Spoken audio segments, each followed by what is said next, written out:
Hi, my name is R. Gary Raham, the author and illustrator of A Twice Dead Genius Comporting with Misunderstood Abominations. This is the third title in a far future trilogy. I was pleased to have this novel chosen as a finalist for the 2021 Colorado Authors League Awards in the science fiction category. As you might gather from the book's title, I try not to take the human race too seriously. I hope you enjoy the opening chapter of A Twice Dead Genius.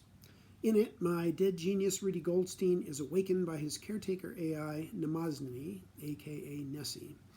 A new emergency has arisen. Chapter 1, Twice Reborn. Rudy couldn't see a damn thing. He couldn't hear, taste, smell, or touch a damn thing for that matter. He felt like a disembodied spirit floating in a vacuum.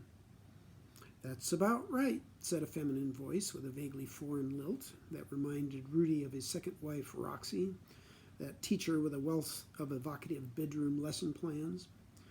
But it wasn't. It was a voice he should remember. "Excuse me?" Rudy tried to open his eyes, with about as much success as he used to have removing the lids on Tupperware containers. "Who the hell are you?" A memory floated just at the edge of recovery, seemingly flicking like the tail of an angry cat.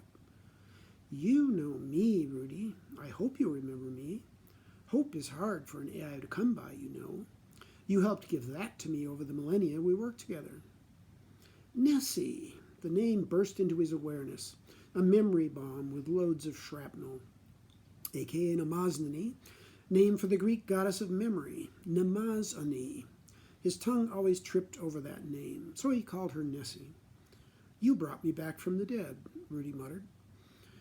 "This will make the second time," said Nessie, "but who's counting?" Rudy's eyes felt like they popped open. He connected the voice to an image. An attractive, ponytailed young woman sat across from him. She sat on a deck chair, one that belonged to his first wife, Myra, back in the day. He appeared to be at the old cabin near Red Feather Lake. Man, was that a long time ago. "Well over 1,000,000 years ago," Nessie said, just before taking a sip of coffee. "Don't let your drink get cold, metaphorically speaking. That is." Rudy looked to his left. A cup of Java sat there on a glass-topped end table, steaming like mist off a miniature lake in this virtual reality she had conjured many times before. "She can read my thoughts." Of course she can. She's a precocious artificial intelligence, and I'm her charge, her responsibility. Except I'm supposed to be really dead this time, along with Master Mortigue Ambergrand.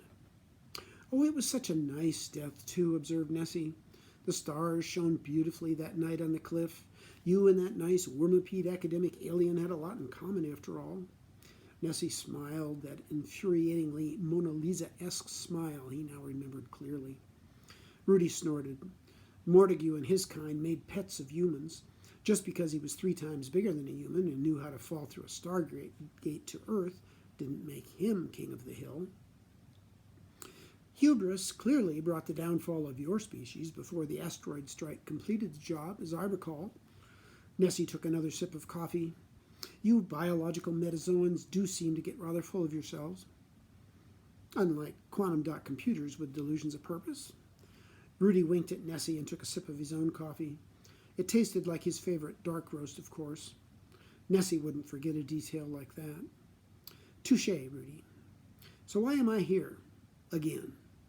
Rudy had never been much good at small talk, not as a kid, not as an arrogant young researcher in bioinformatics, not as a crusty old scientist with a reputation for genius he probably didn't deserve, and apparently not as a computer simulation either. "I have a problem. I need your help." Nessie leaned toward him. "And frankly, I missed your company," she said. Did she really just bat her eyelashes? Rudy took a deep breath. Existence and companionship was habit-forming, it seemed. Rudy leaned toward Nessie. "What kind of problem? Does it involve Mortigue's species, the Jatterbadians? What about my human descendants?" Rudy thought about Twill and Jita and the dark-skinned, long-limbed tribe of posthumans who evolved after an asteroid impact destroyed his own civilization. Everyone's impacted. Twill and Jita's great-grandchildren, the Jatterbadian Confederation, even the Jataman settlements, where humans and Jatterbadians live as equals. Many futures hang in the balance. Nessie placed her coffee cup on the table beside her. She took a long enough pause that Rudy jumped in, although he felt shell-shocked. Twill and Jita's great-grandchildren? Jatterbadian Confederation? Jataman settlements? What's going on? Another asteroid strike? Solar flares? Climate change? Wars? Did that post-Martian human cyborg pie come back? Invasion from space? Bingo! Nessie interrupted with a verbal flourish. I believe bingo is a quaint old game humans played once, she added parenthetically. I understand they yelled the name of the game when they scored a linear sequence of letter matches. An invasion of different space aliens? Rudy ignored the bingo digression and spread his arms in an exaggerated shrug. That's pretty much it. Except this invasion occurred 67 million years ago, plus or minus a few tens of thousands of years. Nessie smiled her quirky smile again. These particular aliens certainly don't consider humans to be charming pets. In fact, I have reason to believe that they have genocide in mind. Rudy raised his eyebrows. You've got to be kidding. 67 million years ago, any visiting aliens would have been tripping over dinosaurs, or vice versa. Besides, they would have been destroyed by the same asteroid that pelted Earth and wiped out the dinosaurs at about that same time. Or not. We survived the most recent Australian asteroid strike, as you recall. And I would never kid you, Rudy. Besides, she added, my sense of humor is still a work in progress. You know that. Rudy laughed. Ha! Your sense of humor was in fine shape the last time I checked. Though who knows how many lifetimes ago that was. Rudy sat back in his deck chair and sighed. Here we go again. Well, thanks for listening. Again, my name is R. Gary Ram. The R stands for Richard, by the way. The last name is spelled R-A-H-A-M.